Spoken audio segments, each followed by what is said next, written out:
You are listening to Following On. I'm Andrew McKenna, and I'll be joined by the former England fast bowler Alex Tudor and the former IPL batter Abhishek Jhunjhunwala to look back at the second T20 between India and England in Chennai as India go 2-0 up after a tense two-wicket win. We'll be discussing more problems with the bat for England, a gem of an innings from Tilak Varma to get India over the line, and we'll be hearing from the England captain Jos Buttler as well. So plenty to come over the next 20 minutes or so.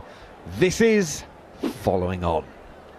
Oh, what a corker of a game that was, the second T20. It started in the same manner as the first, with India winning the toss and putting England into bat, and there were two down in the fourth over. Phil Salt's 4 from 3 balls made it 6 for 1 as he was caught by Sundar off the bowling of Rashid, and then Ben Duckett caught by Jarrell off the bowling of Washington Sundar. 3 from 6, 26 for 2 as I say. But then 45 from Jos Buttler, 13 from Harry Brook, 13 from Liam Livingstone. Jamie Smith on his T20 international debut made 22. Jamie Overton 5. Brydon Carse, a very bright and breezy 31 from 17. Jofra Archer 12. Adil Rashid 10. Mark Wood 5. So 165 for 9 from 20 overs. India having to chase that down at 8.8 and over. They have done so with 4 balls to spare, winning by just 2 wickets. England took some with them with some more very fine fast bowling. Sanju Samson 5.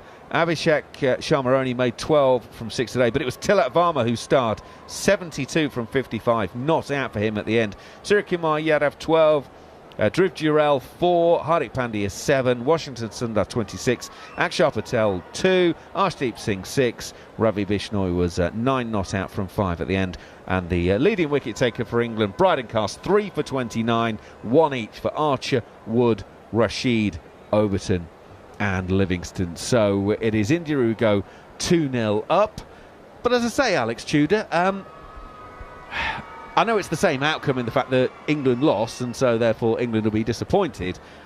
But you know what? I enjoyed that game of cricket. That was a good game. Yeah, it was a great game, and sometimes, you know, we want to see the 200 and plenty v200. I like these low-scoring games because you know, it challenges you differently as a cricketer, and the pressures. And England came out, to be fair, got early wickets, put that middle order under pressure, but they had, you know, at the top of the order that just gave them, you know, as a young man, you know, given his opportunity, and it's about, can you take it?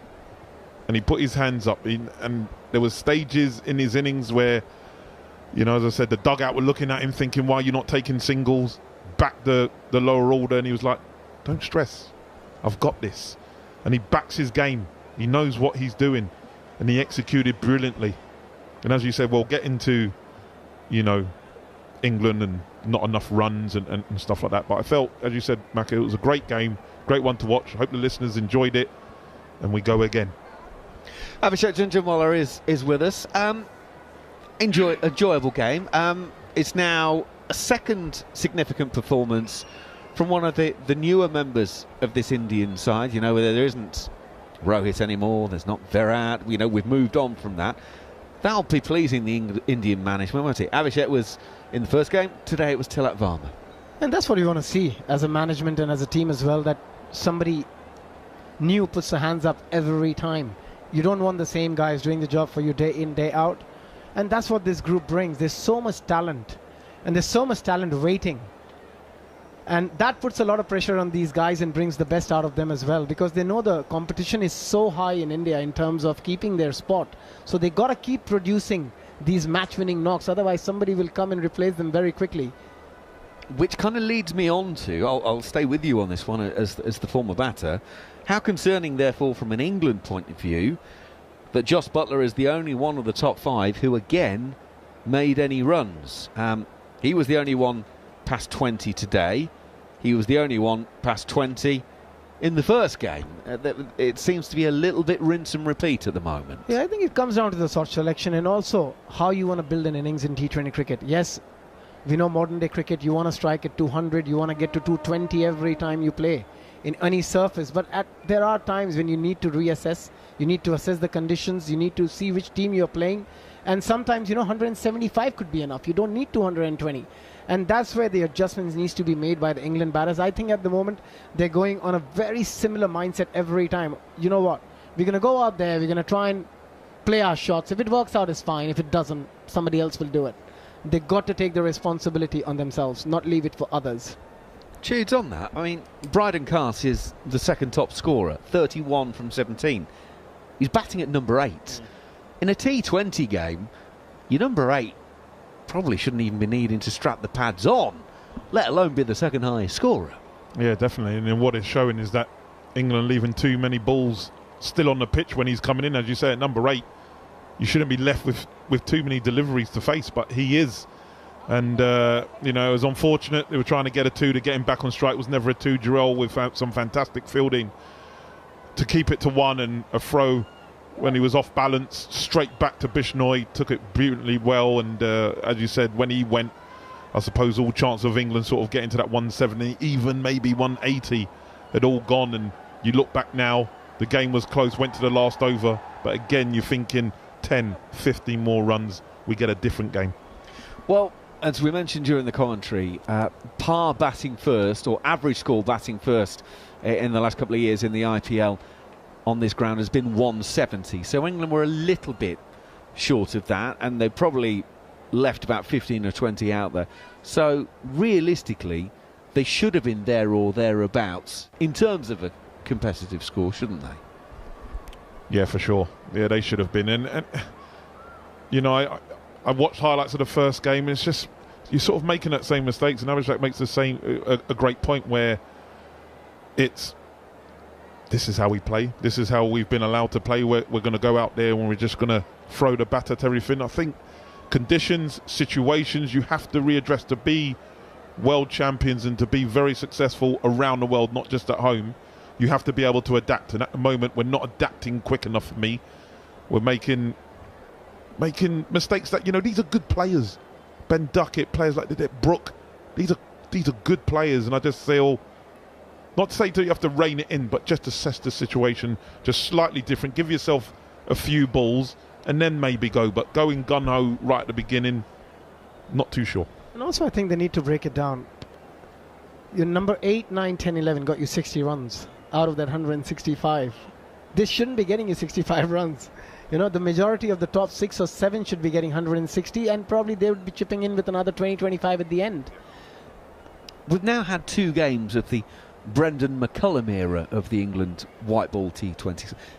Are you seeing much different, Jude, from what we've had previously? Nothing at all. No, I haven't seen anything different at all. I don't know if he's really had time to really implement what he wants, but we know what he likes to implement is just go out there, entertain, put bums on seats. That's what we're here to do, and I'm not going to stop you from doing that. My only argument would just be I'm all for that, but there's times in games where you have to assess it. A bowler could be bowling well, see him off, maybe get the captain to make another decision and then attack that bowler.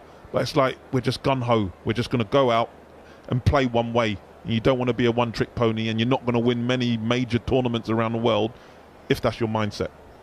What is working at the moment is England having 2 absolutely lightning-quick fast bowlers. Jofra Archer and Mark Wood sent down some absolutely unplayable deliveries as I turn to the batter sitting to my left. I mean, that is properly hard work in any format of the game, isn't it, Abby? Yeah, absolutely. But also you need to realise how many times can you get both these players playing together and both fit. It's not going to happen very often. They're very lucky they've got both of them here in India. We are very lucky that we're witnessing that in front of us, because you don't often get to see fast bowling of that quality in international cricket anymore. Yes, sometimes when Australia is playing, you see the Cummins and the Starks doing it, but apart from that, 2 bowlers operating at 150 clicks, how often do we see that? Well, Brendan McCullum did say in the lead-up to the series that there would be less wrapping up of players in cotton wool in his era. In other words, if they are available to play, they are going to play, because, as you mentioned, Abby, there are going to be occasions that they're not available to play. So you get them out there. Jofra finished with figures of 1 for 60 from 4 overs, which, bearing in mind half of them were unplayable, was just crazy. Utter madness, lunacy. There were deliveries that he bowled that were on point, like the Yorker near at the end, and it's gone to fine leg for 4, and you know the batter's taken a bit of a punt. No, he's going to sort of go and bowl that hard length, just top of the stumps. So he's just going to show his stumps and flay it. Well, not flay it, you know, flat bat it over point. You know, they're calculated risks that these batters take now, and they do that really well. And all he could do is smile. You know, there's no point getting frustrated. He's bowled well. He's bowled with extreme pace, and to see Archer bowling with that pace, as an England fan and as someone that loves to see fast bowling, it is great to see. But he doesn't even have to think about that 16. I'm sure he won't. It's just an absolute nonsense. He's bowled well. He's bowled with good pace. But I suppose in this format of the game, that sort of thing can happen. And also you've got somebody in front of you who's master top edging it over the wicket-keeper for 6 and do it 3 times to you. So unfortunately, if I'm Jofra Archer, I'm not looking at those figures, because I think, as you mentioned as well, Macca, he bowled brilliantly. He bowled some unplayable deliveries in the first 2 overs or 3 overs. And as a fast bowler in this format, you will have days like this. You can't do anything. When you've got 2 bowlers like that, you then also need the safety valve. Let's call it that. Liam Plunkett was the safety valve for England for a very long time. And I don't think Liam Plunkett's given quite enough credit for the role that he did in sides when England were successful with the white ball. Have England finally found their new safety valve in Brydon Carse? And that's not to say that he can't be an enforcer, a dominant force on his own, but he appears to be doing that Liam Plunkett-esque kind of role of hit a hard length, hit the splice of the bat, and he will allow Wood and Archer to just tear in. They're quite similar, aren't they? They're both tall, strong, built, you know, come in, high action, hit the wicket hard. Liam Plunkett is a bowl more cross-seam deliveries than Brydon Carse. But Brydon Carse, you know, the one thing for him, Mac, would be, can he play around amount of games continuously? You know, he's come on, he's been around for a while now, but he's unfortunately had a few injuries. If he can stay fit, for me, yes, he can be that man. He can be that man that comes in, hopefully, you would say, if there's 5 overs left and he can come beat ball, you know, get 30 or 15 balls. He's that type of cricketer.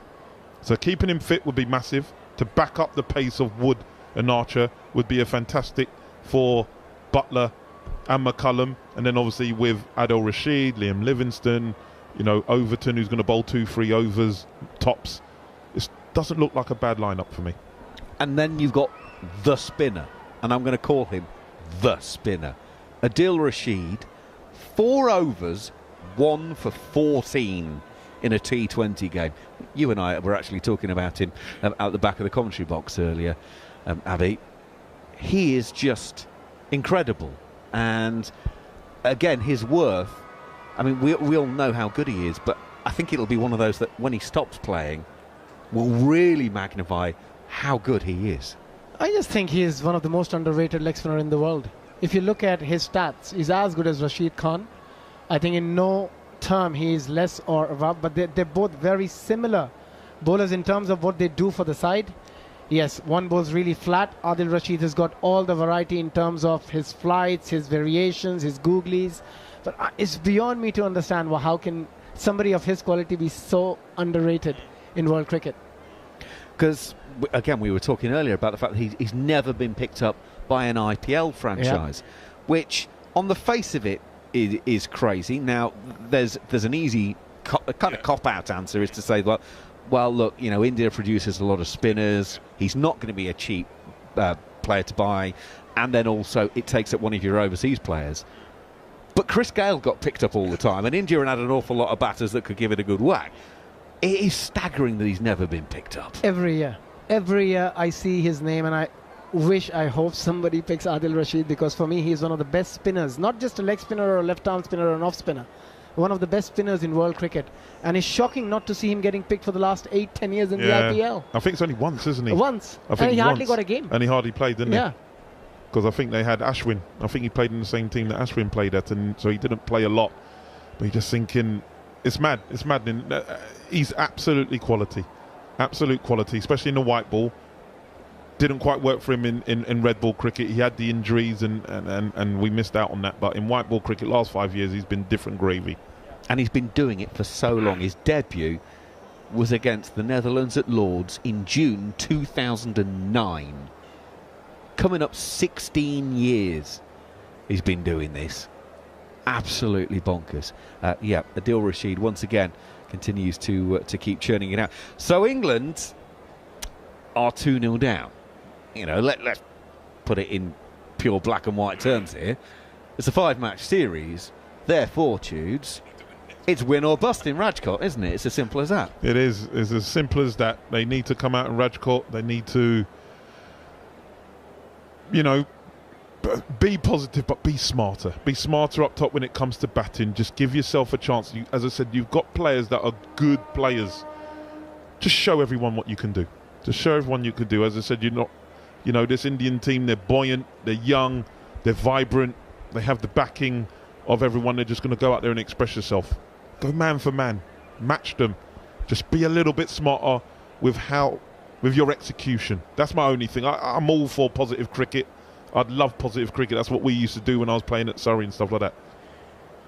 But I just think there's just an over-reliance on just, this is how we play. And this is how we're going to go about it. I just think that whatever the message comes from the team or the coach or the captain, at the end of the day, when you're out there, you're an individual.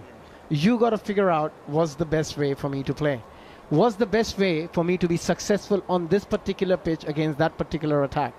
So even though the message is there to go and hit from the very first delivery, slog everything, or whatever the message is, as an individual, once you're out there, you got to figure it out. Well, the England captain Jos Buttler has just been speaking with Deep Dasgupta at the presentation ceremony. Let's hear their conversation. Commiserations, Jos. Really close one. Yeah, it was a great game. It was really exciting there at the end, and all credit to Tilak for getting them over the line. Yeah, but I'm sure you'll be very, very happy with that, especially the bowling performance there. Yeah, absolutely. I thought we created a lot of chances. Really aggressive. It was great to watch everyone in action and push them really close. Do you reckon you left a few runs out there batting first? Maybe, but really pleased with the way we went about it with the bat. I know we lost a few wickets, but I thought the aggression was there that we asked for. We really took the game on, and actually, we got up to what was nearly a defendable score. So, of course, you always want more, but I was really happy with the style that we played in. Quite a few positives, though. Obviously, Brydon Carse, debutant Jamie Smith, your form as well. So quite a few positives as well. Yeah, lots of positives. Absolutely. You know, Jamie Smith on debut playing the way he did and the style he did was fantastic. Like you say, Brydon Carse, all the guys creating lots of chances with the ball, and really happy with the performance. There's always stuff that we can improve, and we always try and do that. But we're happy with the style. I've got to ask you this, 5 wickets against spin in the last game, 6 wickets here, something that you guys need to work on, you reckon? No, they're always going to play 3 spinners, so they're going to take some wickets, but I'd much prefer, if they do take wickets, we can take them for some runs as well. Jos Buttler speaking with Deep Dasgupta just a couple of moments ago. Boys, let's get your thoughts on that. You raised an eyebrow there, Abby, when he said, happy with the way we played. Yeah, I'm very surprised because, yes, you might be happy with some aspect of the game. The bowling was brilliant. The tail-ender again, the last 4 batters, 8, 9, 10, 11, got you to a decent total. And they got there because they wanted to bowl. They knew that if we can't get runs, we'll have nothing to bowl at. But he's got to talk about the top order. You can't keep protecting your top order by saying, this is the brand of cricket and I love the style of our play. I don't know if McKenna, I know that's going on with in football now with Amarin and Man U and the discussions you're having. Is he having different discussions in the change room than the one that you're putting out to the media? I just think, we know the game and we've been around a long time. He can't be honest. He can't. I know the message that he's sending, lads will be backing and stuff, but hopefully they're having a slightly different discussion in the change room. Ben, you're a good player. Maybe second ball you don't have to go for the reverse sweep. Just bat for a bit. You'll play catch up. Brookie, you're a quality player. In the last 12 months, you've been different class. Go out and show that. Just give yourself time. Because these lads can catch up. They hit boundaries for fun. Liam Livingston, just feel you're overhitting it a little bit bigger. Just keep your shape. You'll clear the boundary. Just be slightly smarter with your execution. I get that, it's just a messaging that they're trying to send. And I'm sure Brendan sends him out and just says, just keep regurgitating the positives. Just keep going. But in here, we may say something slightly different. I'm hoping that's what's happening in the change room. You have to assume that is what's happening, don't you? I mean, surely. This is where your senior pros come in. Well, yeah, I know. I mean, things have changed. I know, like the positive enforcement just keep going out there. I can imagine under Nasser Hussain and people like that, he would be letting you know in no certain terms that that's unacceptable. You just got to go out there, as you said. You definitely, of course, he would have been happy with more runs. He said, "Yeah, well, I'm happy with the positive intent that the boys showed. That's fine, but they got to do that for longer. They're not facing a lot of balls, Salt 3 balls, Duckett 6, Brook 8. I mean, that's in your top 4. I mean, that's your engine room. Yeah, that's your engine room. In 2020 cricket, 1, 2, 3, that's where people say they want to bat. Well, go out there and bat balls, as I say to the kids at school. If you want to score runs, you got to bat balls. Yes, you're going to get the odd day where you get 50 off 20 balls or so, but generally, if you want to score runs, and that's your currency in the top 4 or 5, bat balls. Shall we hear from someone who's in a slightly better mood? Suryakumar Yadav has just been speaking with Deep Das Gupta. Right, Surya, what's your first reaction? Relief or excitement? What is it? Obviously, a little bit of relief. I mean, the way the game was going, we felt that 160 was good. But they bowled really well, and it's good that the game went down till the wire. But halfway through 165, what was the conversation? You've gone in with an extra batter, batting till number 8. What was the conversation in that dressing room? I think we've been playing with an extra batter since last 2-3 series. We want that cushion, and also that batter gives us 2-3 overs also in the game. And the chat around was to just play as we played the last game. But it's good to see. We are playing aggressive brand of cricket, but at the same time, as the situation demanded, boys actually put their hand up and stitched that small partnerships and bailed us out. So what was your reaction when Akshar got out? I mean, I was sitting inside, a little bit superstitious, but see, all these things is part of the game. You learn, you move on, and but very happy the way Tilak batted, and it's something to learn for everyone, and it's good to see someone like him taking that responsibility. You left out Ravi Bishnoi and his effort. Oh, he's not going to be happy. He's going to eat my ears for next 2 days. But yeah, I mean, he's been putting in a lot of hard work in the nets. He's been batting a lot, wants to contribute with the bat as well, and it's a perfect example, and he did it today. And not to forget Arshdeep Singh as well. Absolutely, not two ways about that. But obviously, I mean, this is a new look Indian side. Obviously, you're leading for the last few series as well. So how's been that environment, and what's been your experience so far? Experience has been very good. I mean, as I said, I've said this a lot of times. The boys have taken off a lot of pressure from me, so I can go out and express myself. And at the same time, the atmosphere has been really good. It's very light in the dressing room. I mean, we want to play a certain brand of cricket, so in that there'll be days where it won't happen. But at the same time, we know what we want to do, and if we all are on the same page, then I think good things will definitely take place. Suryakumar Yadav, I'm enjoying his interviews, although as an England fan I'd like to hear him do an upset one going forward if we can do it. Will that be from Rajkot on Tuesday? We will find out coming up shortly.